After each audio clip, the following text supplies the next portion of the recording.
এই আত্মশুদ্ধি, আত্মার শুদ্ধতা, ইমানের নূর, কলবের ময়লা জং দূর করার জন্য আল্লাহর রসুল যন্ত্র দিয়ে গেছেন। কি? লিকুল্লি শাইইন সিকালাতুন সিকালাতিল কুলুবি যিকরুল্লাহ। হে উম্মতেরা, আল্লাহ তো কসম করছে 11টা, যে আত্মা শুদ্ধ করে না আসতে পারলে উপায় নাই। কেমনে আত্মাকে শুদ্ধ করবা? কেমনে কলবের জং ময়লা দূর করবা? শোনো, আমি রসুল বলিয়ে দিয়ে গেলাম। কি? আল্লাহর জিকির বেশি বেশি পরিমাণে করো। সুবহানাল্লাহ। জাদ্দিদু ঈমানাকুম কিলা ইয়া রাসূলুল্লাহ কাইফা নুজাদ্দিদু ঈমানানা ক্বালা রাসূলুল্লাহ সাল্লাল্লাহু আলাইহি ওয়াসাল্লাম বিকাসরাতি কওলি লা ইলাহা ইল্লাল্লাহ।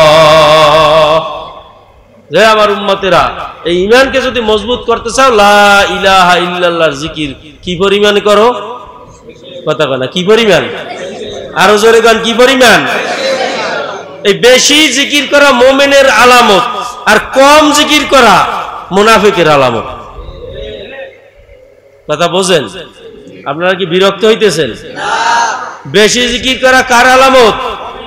মুমিনের। কারণ আল্লাহ ঈমানদারদেরকে হুকুম করছেন, ইয়া আইয়ুহাল্লাযীনা আমানু যকুরুল্লাহ যিকরান কাসীরা। হে ঈমানদারেরা, আমি মাওলার জিকির করো। কি পরিমাণ? কাসীরা মানে কি? উলামায়ে কেরাম, কাসীরা মানে কি? বেশি। কাসীরা মানে কি? বেশি। অন্যদিকে আল্লাহ হাবিব আল্লাহ পাক রব্বুল আলামিন কোরআনে মুনাফিকের পরিচয় দেয়। ওয়াইজা কামু ইলা সালাতি কামু কুসালা ইউরাউনান নাস ওয়ালা ইয়াযকুরুনাল্লাহা ইল্লা কলিলা। যে আল্লাহ মুনাফিকের আলামত বলে কি শুনবেন? ওয়াইজা কামু ইলা সালাতি কামু কুসালা, যখন নামাজে দাঁড়ায় খুব অলসতার সাথে, মনে হয় যেন কি একটা বোঝা ওর মাথার উপরে আছে, মোড়ে মানে অলসতা আর অলসতা, সুস্তি কাহিলির সাথে নামাজ পড়ে মানুষকে দেখানোর জন্য। আর ওয়ালা ইয়াযকুরুনাল্লাহা ইল্লা কলিলা, আল্লাহ পাকের জিকির মুনাফিকে খুব কম করে, আর মুমিনে। এখন আপনার সাইড কোনটা নেবেন? আপনি মুমিনের সাইড নেবেন না মুনাফিকের সাইড নেবেন? এটা এখন আপনার আমার সিদ্ধান্তের ব্যাপার। যদি মুমিনের দলে যাইতে চাই, জিকির বেশি করা লাগবে না কম করা লাগবে? বেশি করা লাগবে। লা ইয়াজালু লিসানুকা রাতবাম মিন যিকরিল্লাহ। আল্লাহর হাবিব ফরমান, তোমার জিহ্বাখানা মাওলার জিকির সব সময় ভিজাইয়া রাখো। জিকির 3 প্রকার হয়। একটা হলো উচ্চ স্বরে জবানি জিকির, আর একটা হইলো আওয়াজ কম বা আওয়াজ একেবারে ক্ষীণ, জবান জারি থাকে। আর একটা হইলো আওয়াজও হয় না, জবানও জারি থাকে, জবানও চলে না, কিন্তু কলবের ভিতরে মাওলার জিকির চলতেছে। কান সুবহানাল্লাহ। এই জন্য দেখবেন অনেক আল্লাহর ওলিরা দেখবেন দুনিয়ার কথা বলে, কিন্তু আসলে সে জিকির থেকে গাফেল না। এই আত্মশুদ্ধি অর্জন করতে হলে কি করতে হবে? যে কোনো একজন হক্কানি আলেম, হক্কানি পীর, হক্কানি মুর্শিদের পরামর্শ নিতে হবে। এই পরামর্শটা, এই সিদ্ধান্তটা দিল কে? আমি দিলাম না আল্লাহ দিল? আল্লাহ কি বলছেন? ফাসআলু আহলা যিকরি, যে তুমি তার কাছে জানো যে কিভাবে আমি আত্মশুদ্ধি করব। তুমি মন মতো করতে পারবা না, কারণ এই রাস্তা বড় কঠিন। এখানে মোড়ে মোড়ে শয়তান বসা আছে, এখানে তুমি একা পথ চলতে পারবা না। আম্মা বাদু ফাআউযু বিল্লাহি মিনাশ শাইতানির রাজীম। বিসমিল্লাহির রহমানির রহিম। قد أفلح من زكاها وقد خاب من دساها صدق الله المولانا العظيم। সবাই মহব্বতের সাথে একটু দুরূদ শরীফ পড়েন। اللهم صل على سيدنا ونبينا وشفيعنا وحبيبنا مولانا محمد صلى الله عليه وعلى آله وأصحابه وبارك وسلم.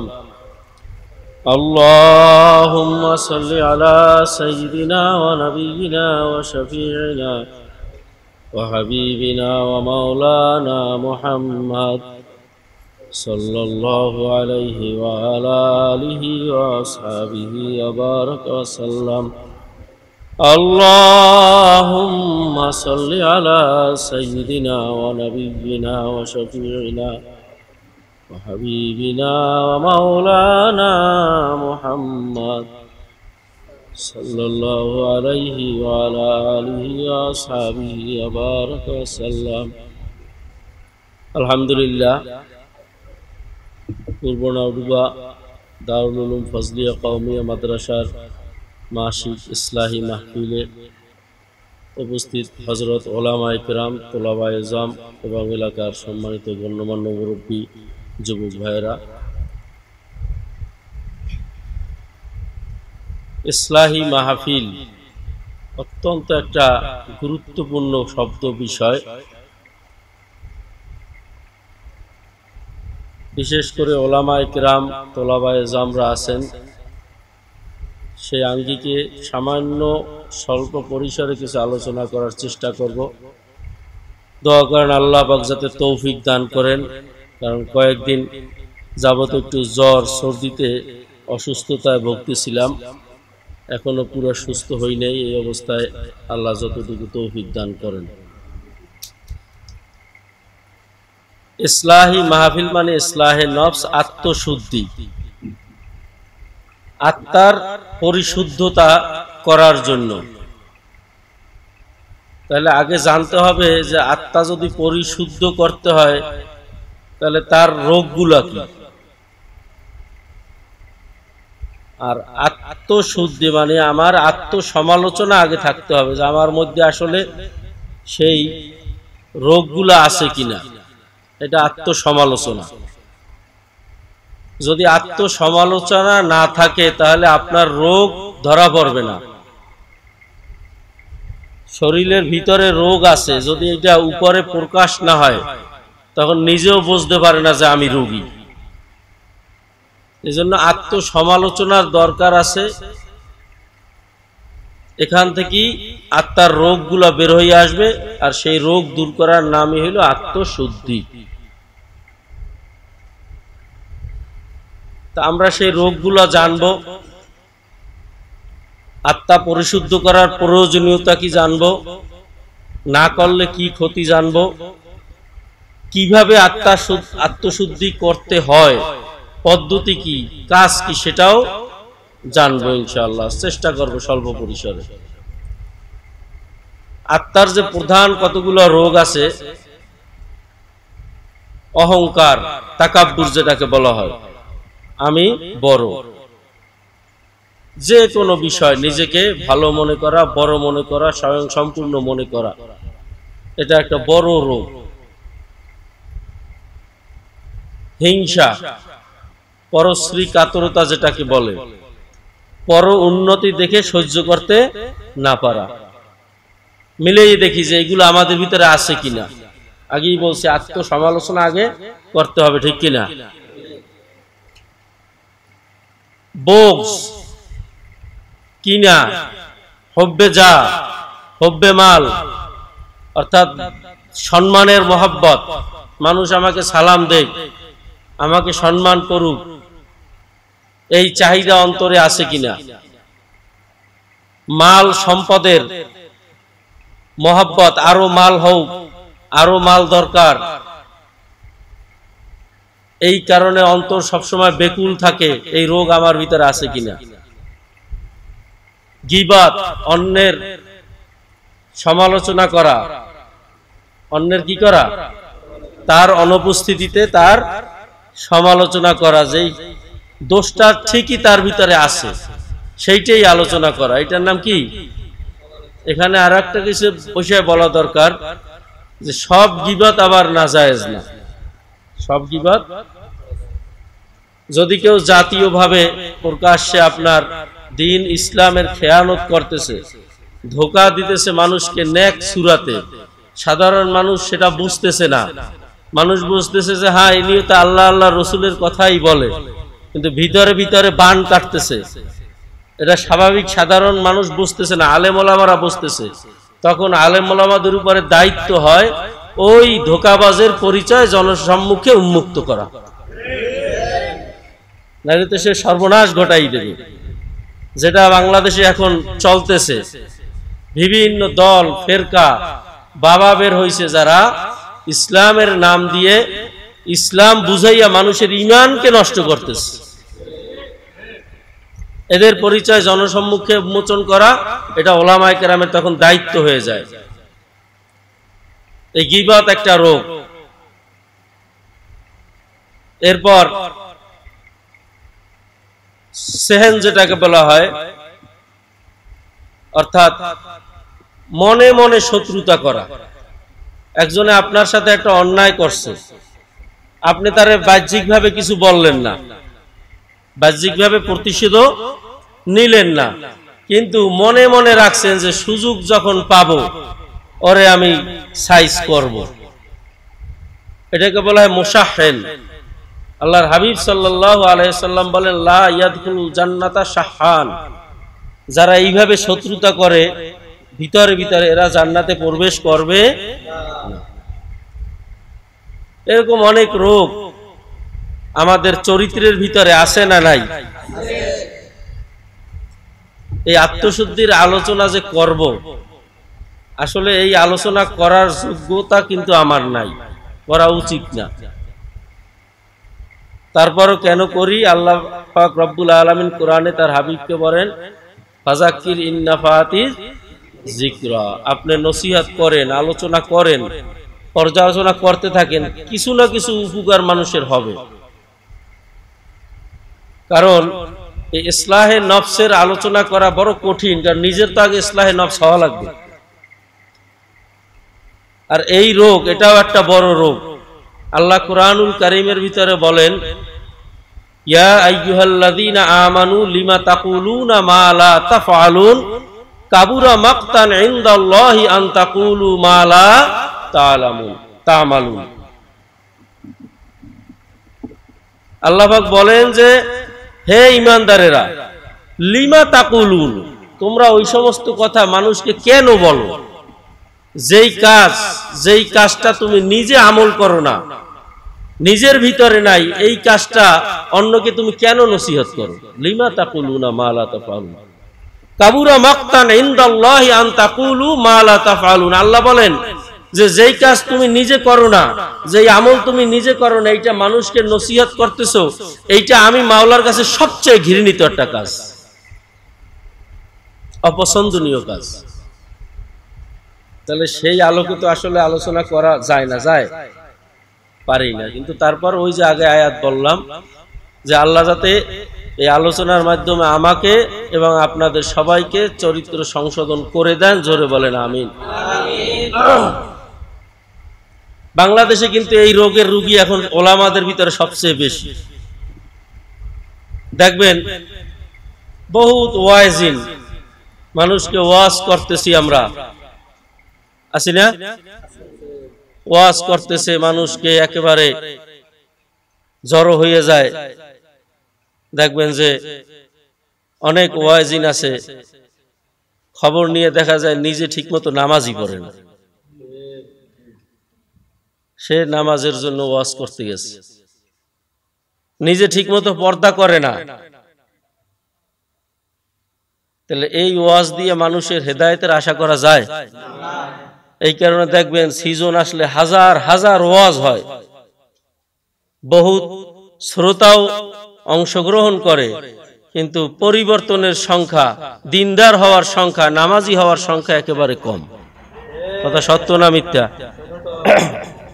দেখবেন খুব ওয়াজ করতেছে, পিতা মাতার গুরুত্ব, আহারে মায়ের কথা বললে কান্দে, বাবার কথা বললে কান্দে টান্দে মোটামুটি, কিন্তু খবর নিয়ে দেখা যায় যে তার বাপ মার সাথে তার আচরণ, তা ভাষায় প্রকাশ করা যায় না।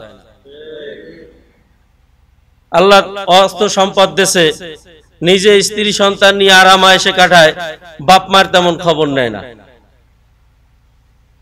নিজে এসি রুমের মধ্যে থাকে, টাকা দেশে আল্লাহ, পাশের রুমে বাপ মা গরমে ছটফট করে, ইচ্ছা করলে তারাও এসি কিনে দিতে পারে, কিন্তু সেখানে তার ওয়াজ আর চলে না। ওদিকে দেখবেন বাপ মার ওয়াজ করিয়ে একেবারে মাঠ গরম করিয়ে ফেলাইছে। এই হইল আমাদের রোগের অবস্থা। সম্মানিত তোলাবা এজাম যারা আছেন, ওলামায়ে কেরাম আছেন, ওলামাদের মর্যাদা সবচেয়ে বেশি। আল্লাহর হাবিব সাল্লাল্লাহু আলাইহি ওয়াসাল্লাম বলেন, তোমরা এই ছোট ছোট ছাত্ররা হাদিস মুখস্থ করো যে ফদলুল আলেমে আলাল আবেদে কাফদলি আলা আদনাকুম, যে একজন আলেমের মর্যাদা সাধারণ মানুষের উপরে কেমন, যেরকম আমি নবীর মর্যাদা কি ফজলুল আলেম আলাল আবেদে কাফদলি আলা আদনাকুম। এত বড় মর্যাদা আল্লাহর রাসূল স্পষ্ট ঘোষণা করছেন যে আলেমরাই হইল আমার নবী, আমি নবীর উত্তরসূরি। তারা আমার ধন সম্পদ দিনার দিরহামের উত্তরসূরি না, বরং আমি যে ইলমের নূর নিয়ে আসছি, ওহির নূর নিয়ে আসছি, হেদায়েতের নূর নিয়ে আসছি, সেই হেদায়েতের নূরের উত্তরসূরি হইল এই উলামায়ে কেরাম। তাহলে কোন আলেম? সে আলেম কে, তার পরিচয় কি? আলেম তো বাংলাদেশে এখন অভাব নাই, হাজার হাজার লক্ষ লক্ষ।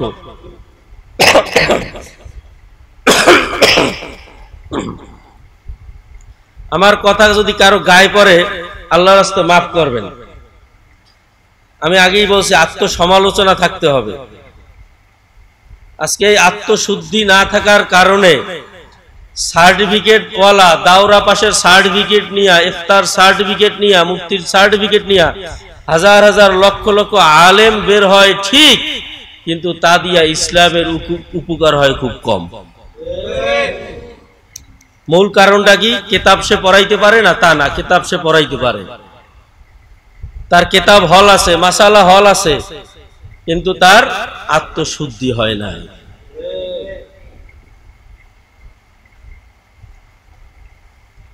আত্মশুদ্ধি হয় নাই, এই কারণে সে হেদায়েতের উপর ইস্তেকামাত থাকতে পারে না। কারণ ইলম কিতাব মুখস্থ করার নাম না। আল ইলমু নূরুম মিন ইলাহি, ইলম হইল আল্লাহ পাকের একটা কি নূর। আচ্ছা, আপনারা কিতাব খুললে কখনো নূর দেখছেন নাকি? তাহলে ইলম কিতাবের ভিতরে না অন্য কিছু?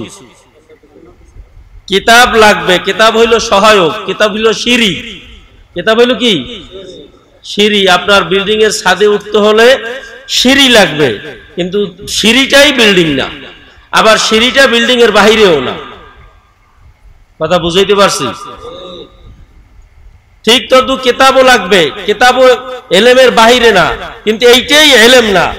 মূল ইলম আল্লাহর যে নূর, আল ইলমু নূরুম মিন ইলাহি, সেই নূর হইল ভিতরগত নূর, সেই নূর হইল ঈমানের নূর, হেদায়েতের নূর। সেই নূর অর্জন হয় আত্মশুদ্ধির মাধ্যমে। তখন কি হয়? আল্লাহ পাকের ভয়, মোহাব্বত অন্তরে পয়দা হয়, তাকওয়া পয়দা হয়। কি পয়দা হয়? তাকওয়া পয়দা হয়। আর যখন তাকওয়া পয়দা হয়, তখন আল্লাহ পাক তাকে দুনিয়াতে একটা বড় নিয়ামত দান করে। শুনবেন কি নিয়ামত? আল্লাহ পাক বলেন, ওমাই ইয়াত্তাকিল্লাহ ইয়াজআল লাহু ফুরকানা, যারা আমি আল্লাহকে ভয় করে, যাদের অন্তরে তাকওয়া আছে, আমি দুনিয়াতে তাদেরকে একটা পুরস্কার দেই। সেই পুরস্কারটার নাম হলো ফুরকান। পুরস্কারটার নাম কি? ফুরকান মানে সত্য মিথ্যা, ভালো মন্দ পার্থক্য করার মতো জ্ঞান শক্তি আমি তাকে দান করি। কারণ সুবহানাল্লাহ, কত বড় জিনিস বোঝেন? ভালো মন্দ, সত্য মিথ্যা। বলো হুজুর এটা তো সোজা জিনিস, সহজ না। আপনার কাছে পাগড়ি বাঁধ দিয়া, লম্বা জামা গায়ে দিয়া, চোখে সুরমা লাগাইয়া আসছে, আসিয়া খুব সুন্দর সুন্দর কথা বলতেছে, কিন্তু আসলে এ মুনাফিক, এর ভিতরে উদ্দেশ্য ভিন্ন, এর উদ্দেশ্য খারাপ। এ আসছে আপনাকে ধ্বংস করার জন্য, ইসলামকে ধ্বংস করার জন্য, কিন্তু সে আসিয়া বয়ান করতেছে ইসলামের পক্ষে, খুব সুন্দর যুক্তি দেখাইতেছে।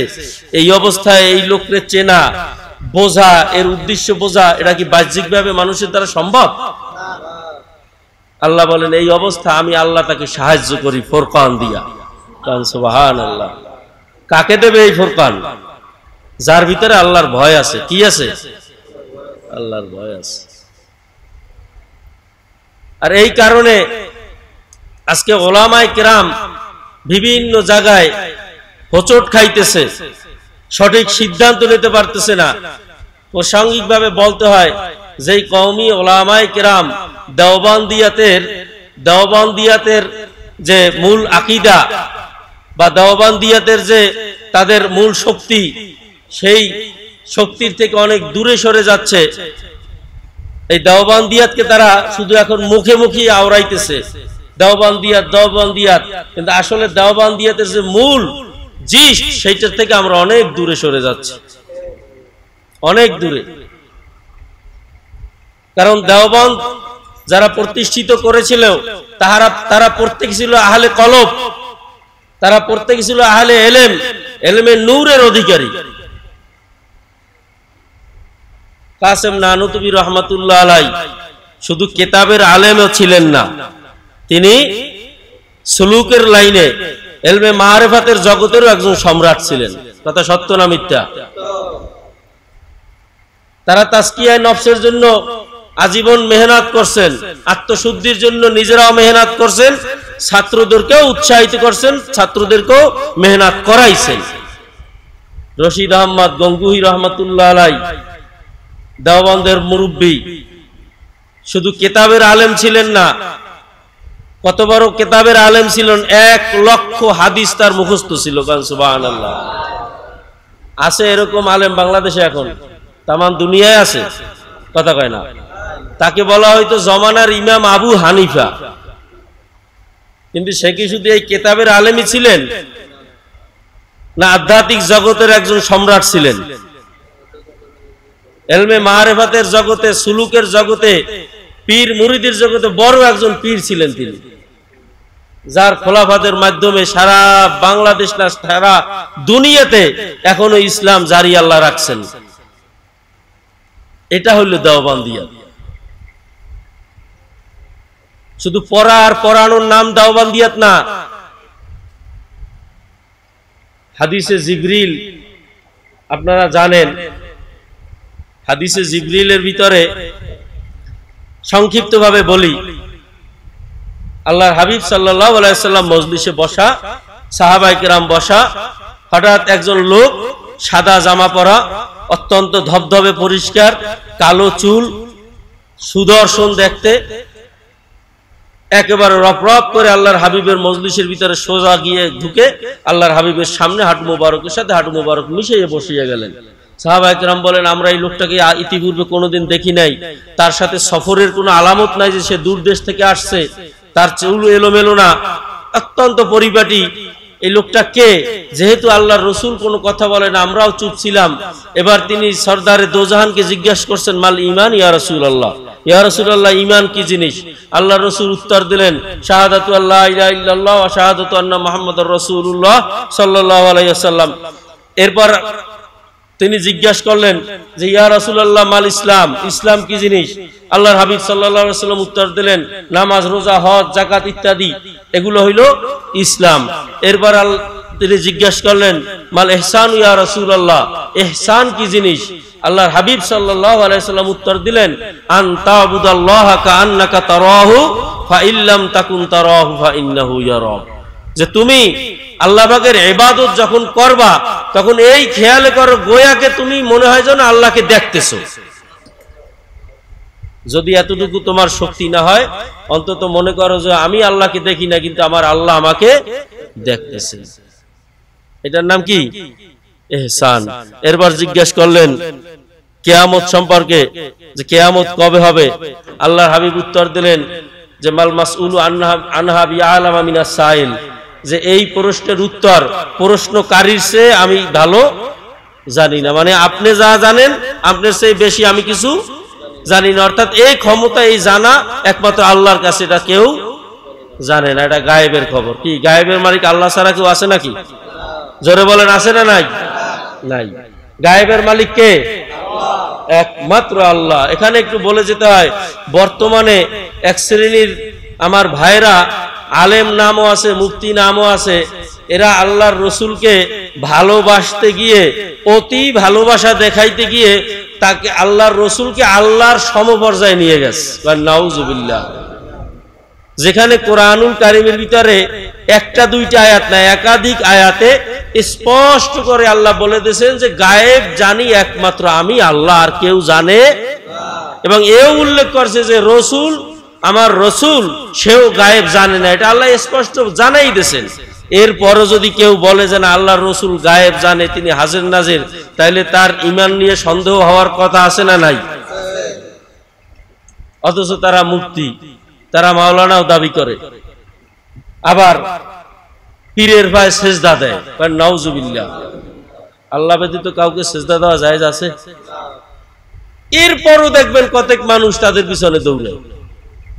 এই স্পষ্ট শিরকি আকীদা, কুফরি আকীদা দেখার পরেও এক শ্রেণীর মানুষ, সাধারণ মানুষ তো আসি, আলেম লকব দিয়া, মুফতি লকব দিয়া আবার এর পক্ষে গলা ফাটাইয়ে চিল্লায়।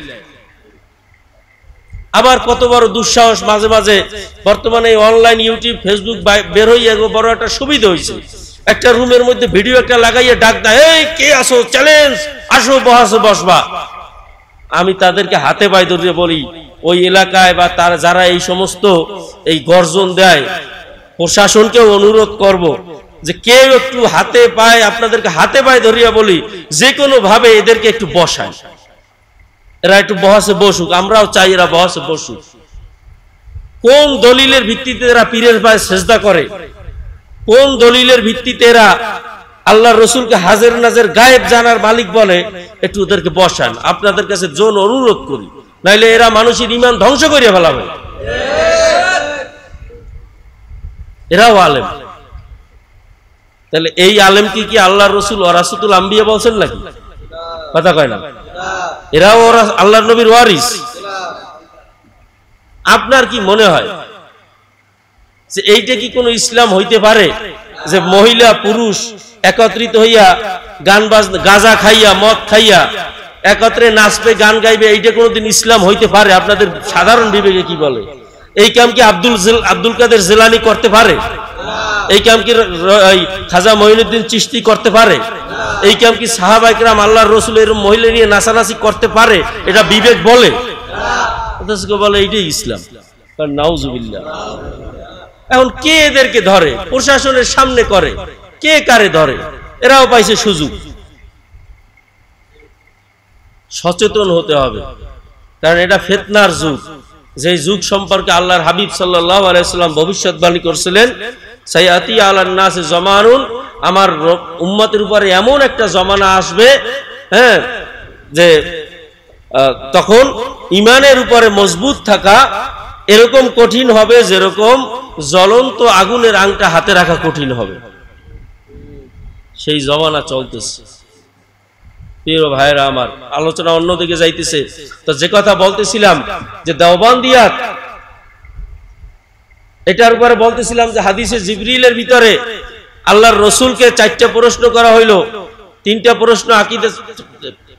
প্রথম প্রশ্ন যে ঈমান কাকে বলে, ইসলাম কাকে বলে, ইহসান কাকে বলে। যখন ওই ব্যক্তি প্রশ্ন উত্তর শেষ চলে গেল, সাহাবায়ে কেরাম বলেন আমরা সবাই আশ্চর্যিত যে প্রশ্ন করে সেই উত্তর দেয়। মানে সে আবার বলে ঠিক আছে উত্তর, তার মানে সে জানে, তাই না? যে প্রশ্ন করতেছে উত্তরদাতা উত্তর দেওয়ার পরে প্রশ্নকারী বলতেছে যে সাদাক্তা, আপনি ঠিক বলছেন, তার মানে কি প্রশ্নকারী আগে থেকে উত্তর জানে। তিনি উঠে চলে গেলেন। সাহাবায়ে কেরাম বলেন তিনি বের হয়ে যাওয়ার পর আমরা তারে আর খুঁজে পাইলাম না। এবার আল্লাহর হাবিব জিজ্ঞেস করলেন যে এই ব্যক্তি কে, তোমরা চেনো, কে আসছিল? সাহাবায়ে কেরাম বললেন যে আল্লাহু ওয়া রাসূলু আলাম, আল্লাহ এবং আল্লাহর রাসূল ভালো জানেন। তখন আল্লাহর হাবিব উত্তর দেন, জিবরাইলু আতাকুম লিউআল্লিমাকুম দীনাকুম, যে জিবরাইল আলাইহিস সালাম আসছিল মানুষের সূরাতে। কারণ সুবহানাল্লাহ, কেন আসছিল? লিউআল্লিমাকুম দীনাকুম, এই প্রশ্ন উত্তরের মাধ্যমে তোমাদেরকে দ্বীন শিক্ষা দিয়ে গেছে। কি শিক্ষা দিয়ে গেছে? ভালো করে বুঝেন, কি শিক্ষা দিয়ে গেছে? দ্বীন। তাহলে দ্বীন পাইলাম কয় জিনিস মিলে? ঈমান, ইসলাম, ইহসান। মুখস্থ করেন কি কি? ঈমান, ইসলাম, ইহসান। 3টে জিনিস মিলাইয়া দ্বীন, না 3টার একটা বাদ দিলে পূর্ণ দ্বীন থাকবে? থাকবে। তাহলে এই 3টে জিনিস মিলাইয়া তখন হবে পূর্ণ দ্বীন। এখন আপনার মাদ্রাসায় যদি শুধু ঈমান শিখান, ইসলাম শিখান, শুধু কিতাবের মাসলা শিখাইলেন, ইবাদত শিখাইলেন, কিন্তু ইহসান শিখাইলেন না, যখন সে নামাজে দাঁড়াবে কার সামনে দাঁড়াইলো, কি আদবে দাঁড়াইতে হবে, এই ইবাদতের সময় তার খেয়াল কি হবে, হাঁটতে চলতে তার খেয়াল কি থাকবে, এই ইহসান শিখাইলেন না, তাহলে আপনার মাদ্রাসা কি পূর্ণ দ্বীনি মাদ্রাসা বলা যাবে? কারণ এখানে তো দুইটা আছে, একটা তো নাই, তাহলে দ্বীন পূর্ণভাবে আপনার মাদ্রাসায় নাই। অথচ আমরা বলি দ্বীনি মাদ্রাসা, দ্বীনি প্রতিষ্ঠান, বলি কি বলি না? কিন্তু পূর্ণ দ্বীন। এই কারণে ইমাম মালিক রাহমাতুল্লাহ আলাইহি তিনি বলছেন যে মান তাফাক্কাহা ওয়া লাম ইয়াতাসাওয়াফা ফাকাদ তাফাসসাকা ওয়া মান তাসাওয়াফা ওয়া লাম ইয়াতাফাক্কাহা ফাকাদ তাজান্দাকা ওয়া মান জামা বাইনাহুমা ফাকাদ তাহাক্কাকা। যে যেই ব্যক্তি শরীয়তের ইলম শিখলো কিন্তু ইলমে তাসাউফ শিখলো না, আত্মশুদ্ধির ইলম শিখলো না, সে ব্যক্তি ফাসিক। সে কি? ফাসিক। আর যে শুধু ইলমে মারিফাতের পিছনে দৌড়ায়, শরীয়তের ইলমের কোনো খবর নাই, এই ব্যক্তি কাফের। এই ব্যক্তি কি? ওমান জামা বাইনাহুমা। আর যে এই ইলমে শরীয়ত, ইলমে মারিফাত দুইটাকে সমন্বয় করতে পারবে, সেই ব্যক্তি মুহাক্কিক। এখন দেখা যায় যে আমরা যারা এই বছরকে বছর, প্রতি বছর হাজার হাজার লক্ষ লক্ষ দাওরার সার্টিফিকেট নিয়া, ইফতার সার্টিফিকেট নিয়া, মুফতি মুহাদ্দিসের লকব নিয়া বের হইতেছি, আপনারা বিবেচনা করে বলবেন, নিজের বিবেচনা নিজে করি, যে কয়জন আলেম বের হয় আর কয়জন ফাসিক বের হয়? শতকরা আলেম বের হয় তাইলে কয়জন? আলেম তো আমরা তাকেই বলবো যার ভিতরে এই তিনটা থাকবে, ঈমানও থাকবে, ইসলামও থাকবে, ইহসানও থাকবে, সে হইল প্রকৃত আলেম। আর যদি এই তিনটার একটা না থাকে, ইহসান না থাকে, ইমাম মালিক রাহমাতুল্লাহ আলাইহির ফতোয়া অনুযায়ী সে সার্টিফিকেট ওয়ালা আলেম হইতে পারে, কিন্তু সে ফাসিক। কথা কয় না? একটু করা হয়ে যাইতেছে কথা, আপনারা কি বেজার হন? এইটাই সত্য কথা। এখন বাস্তবতা হইলে এই, আজকে আলেম ওলামাদের ভিতরে পর্দার বালাই নাই, ফিসকিয়াত, জাহিরি, প্রকাশ্য ফিসকিয়াত দেখা যাইতেছে। তাহলে একজন আলেমের ভিতরে গুনার কাজ, প্রকাশ্যে ফিসকিয়াত যদি দেখা যায়, বুঝতে হবে সে পূর্ণ দ্বীন শিখতে পারে না। আপনারা কি নিয়ত করছেন যে পূর্ণ দ্বীন শিখবেন না বড় আলেম হইবেন? যেই ইলমের নূর ওয়ারাসাত আল্লাহর রাসূল দিয়ে গেছেন, সেই নূর অর্জন করবেন, না শুধু কিতাব মুখস্থ করবেন আর হাইয়াতুল উলিয়ার আপনি মুমতাজ হইবেন, না আর কি যেন হয় স্টান করবেন, এর পিছনে দৌড়াইবেন? কোনটা? সময় কিন্তু সিদ্ধান্ত নেওয়ার এখন। এই তাজকিয়ায়ে নফস এটা হলো সবচেয়ে বড় গুরুত্বপূর্ণ। আল্লাহ পাক রব্বুল আলামিন কালামে পাকের ভিতরে 9টা বা 11টা কসম করছেন। কয়টা? কথা খেয়াল করেন, 11টা কসম করছেন। কসম তো বোঝেন না? আমাকে বাংলা ভাষায় কিরে করে, তো এই সমস্ত কিরে টিরে না, যেটা কসম শরীয়তে গ্রহণযোগ্য, যেই কসম ভঙ্গ করলে কাফারা ওয়াজিব হয়। কসম মানুষ কেন করে?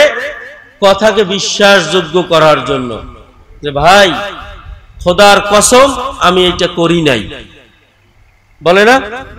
বা ভাই খোদার কসম অমুক এই কথাটা বলছে, মানে কথা বিশ্বাসযোগ্য করার জন্য। কেন? যে মানুষের মধ্যে মিথ্যা বলার প্রবণতা আছে, আছে না নাই? এটা একটা অন্তরের রোগ। এটা কি? কলবের রোগ, মিথ্যা বলার অভ্যাস, আছে না নাই? এই মিথ্যা বলার অভ্যাস আছে বিধায় আমাদেরকে কসম করতে হয় যে না আমি মিথ্যা বলি নাই। কিন্তু আল্লাহ পাক রব্বুল আলামিন যিনি সাদিকুল মাসদুক, তার কি মিথ্যা বলার কোনো সম্ভাবনা আছে? কথা কয় না? নাই। কিন্তু তিনি কেন কসম করবেন তাহলে? কারণ হইল বান্দার ভিতরে যেহেতু মিথ্যা বলার প্রবণতা আছে, এই জন্য বান্দার যে কোনো কথার উপরই এরকম সন্দেহ আসে যাইতে পারে। এজন্য আল্লাহ পাক অতি আদর করিয়া অতি মায়া করিয়া বান্দাকে কসম করছে, তার তো কসম করার প্রয়োজনই লাগে না, তারপরও তিনি কসম করতেছেন, হে আমার বান্দা শোন, আমি তোকে দুনিয়াতে পাঠাইছি। কে পাঠাইছে? আবার আমার কাছে আমি নিয়ে আসব। মাঝখানে এই সময়টুকুর আমলের উপরে নির্ভর করে তোরে আমি হয়তো জান্নাত দেব, না হলে জাহান্নামে দেব। এখন আমি মাওলা তোকে বানাইছি জান্নাতে দেওয়ার জন্য। কোথায় দেওয়ার জন্য? কারণ হাদিসে পাকের ভিতরে আছে, আল্লাহ পাক রব্বুল আলামিন প্রত্যেকটা রূহ, বান্দাবান্দির রূহ তৈরি করার সাথে সাথে তার নামে একটা জান্নাতও বানাই রাখছেন। কারণ সুবহানাল্লাহ। এখন আল্লাহ একটু মায়া করিয়া বলতেছেন, দেখো দুনিয়ার এই ক্ষণস্থায়ী জিন্দেগির ফেরেবে পড়িয়া আমার কাছে আবার ফিরিয়ে আসার পর তোমার যাতে জাহান্নামে যাইতে না হয়, এই জন্য আমি তোমাকে বারবার কসম করে বলতেছি যে কি করলে তুমি আমার দরবারে ফিরিয়ে আসার পর নাজাত পাবা। কি করলে এটা জানার দরকার আছে না? কথা কয় না? কি করলে, এই কথাটা শুধু কি করলে নাজাত পাওয়া যাবে, এই কথাটা আল্লাহ ছোট্ট ভাবে বলছে, কিন্তু বলার আগে কথা বলছে একটা, কসম করছে 11টা। কথা বলছে কয়টা?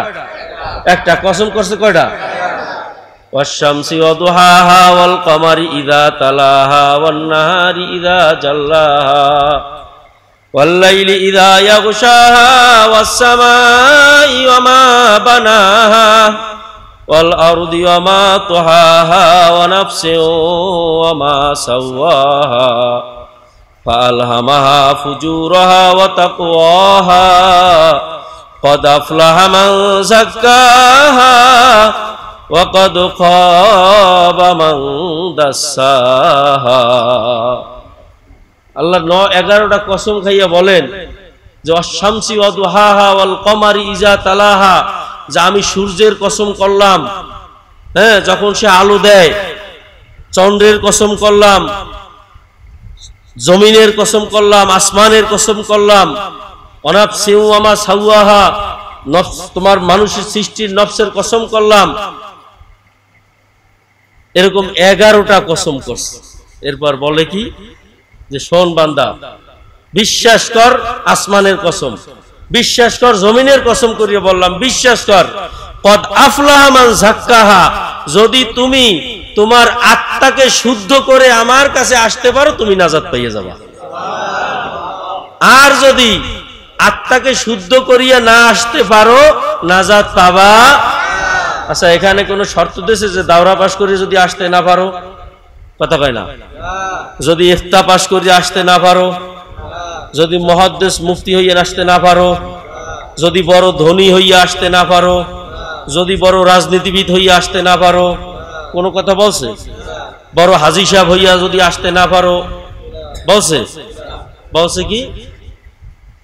এই জন্য কিয়ামতের ময়দানে আল্লাহ ডাক দেবেন কি বলিয়া, ইয়া আইয়াতুহান নাফসুল মুতমাইন্নাহ ইরজিই ইলা রাব্বিকি রাদিয়াতাম মারদিয়াহ ফাদখুলি ফি ইবাদি ওয়াদখুলি জান্নাতি। আল্লাহ পাক কিয়ামতের ময়দানে ডাক দেবে, হে নফসে মুতমাইন্নার দলেরা আসো, হে নফসে মুতমাইন্নার দলেরা আসো, আমার বান্দাদের ভিতরে শামিল হইয়া যাও আর আমার জান্নাতে প্রবেশ করিয়া যাও। না ডাক দেবে, হে মাওলানা সাহেবেরা আসো, হ্যাঁ, হে দুনিয়াতে বর্মেয়ারা আসো, রাজা বাদশারা আসো, এমপি মন্ত্রীরা আসো, চেয়ারম্যান মেম্বারেরা আসো, বড় বড় ওয়াইজিন কেরামরা আসো, মুফতিয়ানে কেরামরা আসো, এই বলে ডাক দেবে? না বলবে যারা নফসকে দুরুস্ত করিয়া আসতে পারছো তারা আসো, তাদেরকে ডাক দেবে। কথা বুঝাইতে পারি না? তাহলে নাজাত পাওয়ার জন্য আল্লাহ সংক্ষেপে কি বলছেন, যে যারা আত্মাকে শুদ্ধ করতে পারবে, চরিত্রকে সুন্দর করতে পারবে। এই জন্য আল্লাহ পাক তার হাবিবকে উদ্দেশ্য করে বলেন, ইন্নাকা লাআলা খুলুকিন আযীম, হে আমার রাসূল, আপনাকে আমি সর্বোত্তম চরিত্রে চরিত্রবান করিয়া পাঠাইছি। সর্বোত্তম আখলাক আল্লাহ দান করছেন কাকে? কথা কয় না। ঘুমে ধরছে? ঘুমে ধরছে? সর্বোত্তম আল্লাহ আখলাক দান করছেন কাকে? আর আমরা কার উম্মত? আল্লাহর রাসূলের উম্মত। আল্লাহর রাসূলের উম্মত হইতে হইলে কি করতে হবে? আল্লাহর রাসূলের অনুসরণ করতে হবে। কি অনুসরণ? তার যে আখলাক ছিল সেই অনুযায়ী আমার আখলাক তৈরি করার চেষ্টা করতে হবে, তাইলে সে উম্মত হওয়ার দাবিদার। একথা আমি বলি না, আল্লাহ বলেন। হ্যাঁ, কুল ইন কুনতুম তুহিব্বুনাল্লাহ ফাত্তাবিউনি ইউহিব্বুকুমুল্লাহ। আল্লাহ বলছে কি বলে নাই যে যারা আল্লাহরে পাইতে চাও তারা নবীর অনুসরণ করো? আবার আল্লাহর রাসূল কি বলেন যে মান আহাব্বা সুন্নতি ফাকাদ আহাব্বানি। তুমি যে খালি লাফাবা রাস্তায় রাস্তায় আর বুক চাপড়াবা আর বলবা যে আমি নবীর আশেক, আমি নবীর আশেক, আর এই ঢোল পিটাবা আর গান গাবা, এ তো আমার উম্মত না। আমার মোহাব্বত যদি তুমি দাবি করো তাহলে আমার সুন্নত তোমার মধ্যে থাকতে হবে। তোমার দাড়ি নেই, তুমি কও আমি আশিকে রাসূল। তোমার টুপি নেই, কও আমি আশিকে রাসূল। তুমি ইসলামের দল করো, আবার কও যে দাড়ি টুপির মধ্যে কি ইসলাম? নাউজুবিল্লাহ। আল্লাহ রসুলের কোন একটা সুন্নতকে কেউ এনকার করলে ঈমান থাকে? থাকে না। তাহলে কিয়ামতের ময়দানে আল্লাহ ডাক দেবে কাদেরকে? নফসে মুতমাইন্নাকে। নফস তিন প্রকার, কয় প্রকার? নফসে আম্মারা, নফসে লাওয়ামা, নফসে মুতমাইন্না। নফসে আম্মারা কি? যে সব সময় গুনার কাজের দিকে শুধু ডাকতে থাকে। এজন্য ইউসুফ নবী আলাইহিস সালাতু ওয়াস সালাম বলছিলেন কি? ওমা উবাররিউ নাফসি ইন্নান নাফসা লাম্মারাতুম বিসসু ইল্লা মা রাহিমা রাব্বি। ইউসুফ আলাইহিস সালাম বলেন যে হে দুনিয়ার মানুষ শোন, আমি তো নবী, কিন্তু আমি ওর নফসে আম্মারাকে বিশ্বাস করি না। কারণ নফস সব সময় মানুষকে গুনার দিকে ডাকতেই থাকে। হ্যাঁ, বাঁচতে পারবে ওই ব্যক্তি যার উপরে আল্লাহর রহমত আছে। কি আছে? আল্লাহর রহমত কি এমনি এমনি আসবে না পাওয়ার জন্য চেষ্টা করা লাগবে? আল্লাহর রহমত পাওয়ার জন্য কি করা লাগবে? চেষ্টা করা লাগবে। কি চেষ্টা করবেন? কোদাল লইয়া মাটি কাটতে নামবেন? রাস্তায় রাস্তায় দৌড়াইবেন? না, আল্লাহ পাক চেষ্টার পদ্ধতি শিখাই দিয়েছেন। কি শিখাইছেন? কুল আতিউল্লাহ ওয়া আতিউর রাসূল ওয়া উলিল আমরি মিনকুম। এই চেষ্টা করতে হইলে কিভাবে করবা? আল্লাহর অনুসরণ করো, রসুলের অনুসরণ করো। আল্লাহকে চোখে দেখো না, রসুলকে হারাইয়া ফেলাইছো। এখন উলিল আমর যারা আছে তাদেরকে অনুসরণ করো, যারা জ্ঞানী। যারা কি জ্ঞানী? তো আমাদের দেশে বড় বড় অনেক সালিশদার আছে, খুব জ্ঞানী। এ পক্ষেরও টাকা খায়, ও পক্ষেরও টাকা খায়, কেউ টের পায় না। সে মাঝখান দিয়ে সালিশি করিয়ে যায়। বড় জ্ঞানী না? কথা কয় না। বড় মাতবার না, বড় জ্ঞানী না, বড় মাতবার পারছে এই জ্ঞানী না। আল্লাহ অন্য আয়াতে ভালো ভালো করে বুঝাই দেয় যে কার কাছে যাবা? বড় সার্টিফিকেট দেখলে যে অন্য একার মদিনা দিয়ে পড়িয়ে এসে আল আজহার দিয়ে আজহারি পড়িয়ে আসছে, অমুক 3টে 4টে 10টা 12টা লকব আছে, ডক্টরেট আছে, বড় আলখেল্লা আছে। এইটা দেখি ধোকায় যাতে না পড়ো, এই জন্য আল্লাহ আর একটু বিস্তারিত বলিয়া যায়। কি বলে? ফাসালু আহলাজ যিকরি ইন কুনতুম লা তা'লামুন। যে তুমি জিজ্ঞাসা করবা কার কাছে? যেটা তুমি জানো না এটা জানতে যাবা কার কাছে? আহলে জিকিরের কাছে। সুবহানাল্লাহ। কার কাছে? জোরে কয় না, কার কাছে? আহলে জিকিরের কাছে। কারণটা কি? আহলে জিকিরের কাছে কেন যাওয়া লাগবে? কারণ এলেম থাকার পরও যদি তার ভিতরে আল্লাহর ভয় না থাকে, এই এলেম দিয়া দ্বীনের ক্ষতি হয়। সে নিজেও গোমরাহ হয়, অন্যকেও গোমরাহ করে। আর এই আত্মশুদ্ধি, আত্মার শুদ্ধতা, ইমানের নূর, কলবের ময়লা জং দূর করার জন্য আল্লাহর রাসূল যন্ত্র দিয়ে গেছেন। কি? লিকুল্লি শাইইন সিকালাতুন সিকালাতিল কুলুবি যিকরুল্লাহ। হে উম্মতেরা, আল্লাহ তো কসম করছে 11টা যে আত্মা শুদ্ধ করে না আসতে পারলে উপায় নাই। কেমনে আত্মাকে শুদ্ধ করবা? কেমনে কলবের জং ময়লা দূর করবা? শোনো, আমি রাসূল বলিয়ে দিয়ে গেলাম। কি? আল্লাহর জিকির বেশি বেশি পরিমাণে করো। সুবহানাল্লাহ। জাদ্দিদু ঈমানাকুম কিলা ইয়া রাসূলুল্লাহি কাইফা নুজাদ্দিদু ঈমানানা? ক্বালা রাসূলুল্লাহ সাল্লাল্লাহু আলাইহি ওয়াসাল্লাম বিকাসরাতি কওলি লা ইলাহা ইল্লাল্লাহ। হে আমার উম্মতেরা, এই ঈমানকে যদি মজবুত করতে চাও, লা ইলাহা ইল্লাল্লাহর জিকির কি পরিমাণ করো? কথা কয় না, কি পরিমাণ? আরো জোরে গান, কি পরিমাণ? এই বেশি জিকির করা মুমিনের আলামত, আর কম জিকির করা মুনাফিকের আলামত। কথা বোঝেন? আপনারা কি বিরক্ত হইতেছেন? বেশি জিকির করা কার আলামত? মুমিনের। কারণ আল্লাহ ঈমানদারদেরকে হুকুম করছেন, ইয়া আইয়ুহাল্লাযীনা আমানু যকুরুল্লাহ যিকরান কাসীরা। হে ঈমানদারেরা, আমি মাওলার জিকির করো। কি পরিমাণ? কাসীরা মানে কি? উলামায়ে কেরাম, কাসীরা মানে কি? বেশি। কাসীরা মানে কি? বেশি। অন্যদিকে আল্লাহ হাবিব আল্লাহ পাক রব্বুল আলামিন কোরআনে মুনাফিকের পরিচয় দেয়।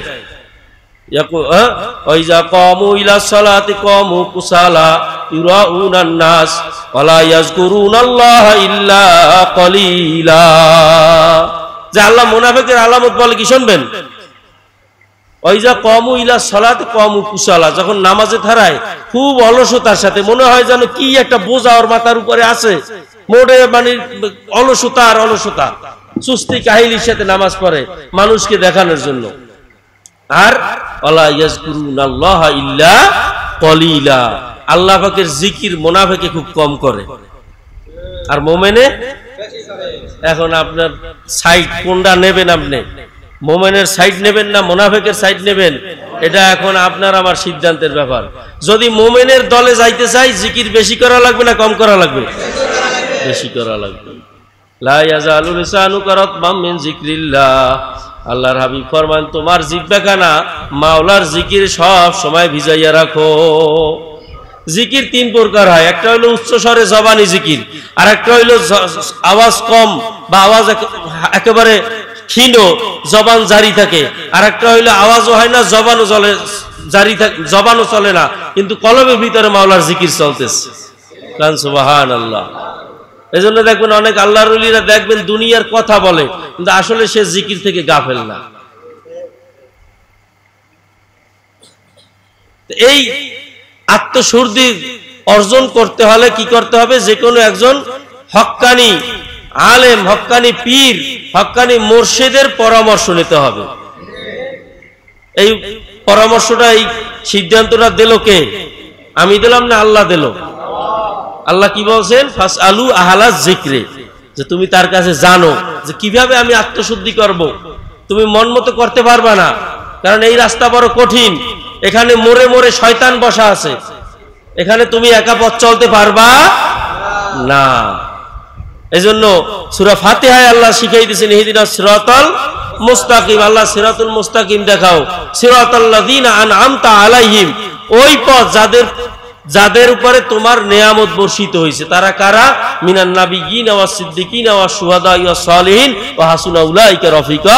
আল্লাহ অন্য জায়গায় উত্তর দেন, তারা হইল নবী, সিদ্দিকিন, শুহাদা, নেককার বান্দা। তো নবী নাই, সিদ্দিকিন নাই, শুহাদার, সালিহিন তো আছে, আছে না নাই?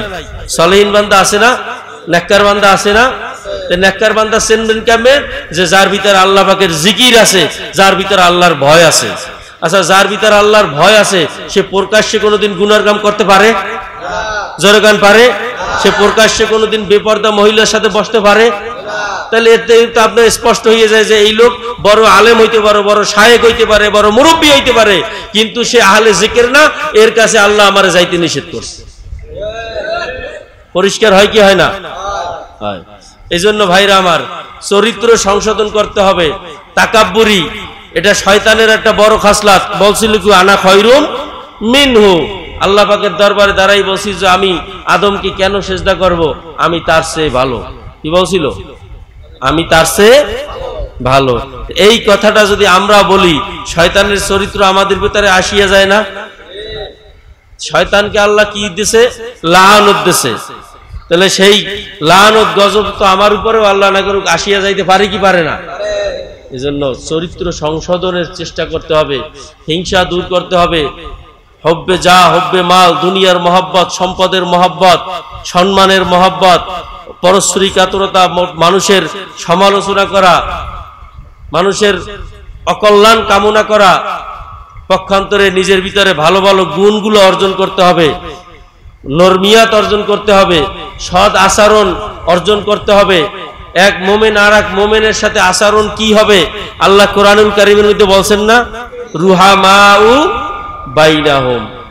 মুহাম্মাদুর রাসূলুল্লাহ ওয়াল্লাযীনা আমানু মাহু আশিদ্দাউ আলাল কুফফারি রুহামাউ বাইনাহুম তারাহুম রুকআন সুজদান ইয়াবতাগুনা ফাদলাম মিনাল্লাহি ওয়া রিদওয়ানা সীমাহুম ফি উজুহিহিম মিন আথারিস সুজুদ। আল্লাহ পাক বলেন, মুহাম্মাদুর রাসূলুল্লাহ আমার রাসূল এবং তার সাথে যারা ঈমানদার তার সঙ্গী সাথী আছে তাদের চরিত্র হইল এরকম, তারা বাতিলের মোকাবেলায় আশিদ্দাউ আলাল কুফফার, কাফের মুশরিক বেদিন বাতিলের মোকাবেলায় তারা শক্ত সীসাডালা প্রাচীরের ন্যায় মজবুত, বাতিলের সাথে কোনোদিন তারা আপোষ করে না। আর আপোষে ভাই ভাইয়ের ভিতরে এরকম রুহামাউ বাইনাহুম, একেবারে নরম, যেরকম গলিয়ে যায় বরফ। এই বরফ যদি বাইরে আনা হয় আর এক রোদ্দুর পায়, বরফ শক্ত হয় না গলিয়ে যায়? গলিয়া যায়। আল্লাহ পাক বলেন ঠিক তো রুহামাউ বাইনাহুম, আপোষের ভিতরে তারা একে অপরকে এমন ভাবে ছাড় দেয়, এমন ভাবে একে অপরের সাথে আচরণ করে। অন্য আয়াতে আল্লাহ পাক রব্বুল আলামিন বলেন যে তারা একে অপরের উপরে এমন ভাবে প্রাধান্য দেয়। কেমন প্রাধান্য দেয়? যুদ্ধের ময়দানে আহত হইছে সাহাবী, জীবন যায় যায় অবস্থা, জীবন যায় যায় অবস্থা, এখনই জীবন বের হয়ে যাবে, এই মুহূর্তে পানি বলিয়া ডাক দিয়েছেন। আর এক সাহাবা পানি নিয়ে দৌড়াইয়া আসছে, এর মধ্যে দেখে পাশে আর একজন, সে ওই অবস্থায় মুমূর্ষু অবস্থায় পানি বলিয়া ডাক দিয়েছে। এখন এই ব্যক্তি বলতেছে, ভাই আমার পাশের ভাই সে বেদায় আমার চেয়েও বেশি অসুবিধায় আছে, তার কষ্ট হয় বেশি আমার চেয়েও মনে হয়, যান আপনি পানি নিয়ে তার কাছে যান। যখন তার কাছে পানি নিয়ে গেছে, যাইয়ে দেখে যে সেই ব্যক্তি দুনিয়া থেকে বিদায় হয়ে গেছে। তিনি পানি নিয়ে দৌড় দিয়া প্রথম ব্যক্তির কাছে আসছে, আসিয়া দেখে দুনিয়া থেকে সেও বিদায় নিয়ে শাহাদত বরণ করছে। কেমন চরিত্র, কোন মুহূর্তে জীবন যায়, এই অবস্থায় পানির পিপাসাটা কেমন, সেই অবস্থায় নিজের থেকে আর এক ভাইকে প্রাধান্য দিয়েছে, যে না আমার চেয়ে ওই ভাই প্রাধান্য বেশি, তার বোধহয় জরুরত বেশি। এই হইল মোমেনের আখলাক। এইটা কি মোমেনের আখলাক? সময় সংক্ষেপ, ইসলাহে নফসের আলোচনা অনেক লম্বা, কারণ এক একটা বিষয় এটাই আলোচনা করতে অনেক সময় লাগে। প্রত্যেকটা বিষয়ের উপরে যে কিভাবে চরিত্র গঠন করতে হয়, গঠন করার প্রয়োজনীয়তা কি, না করলে লাভ ক্ষতি কি, করলে উপকার কি, এ সম্পর্কে আবার যদি আল্লাহ তৌফিক দান করেন পরবর্তীতে ইনশাআল্লাহ আলোচনা হবে। আল্লাহ আমাদের সবাইকে কবুল করুন, জোরে বলেন আমিন।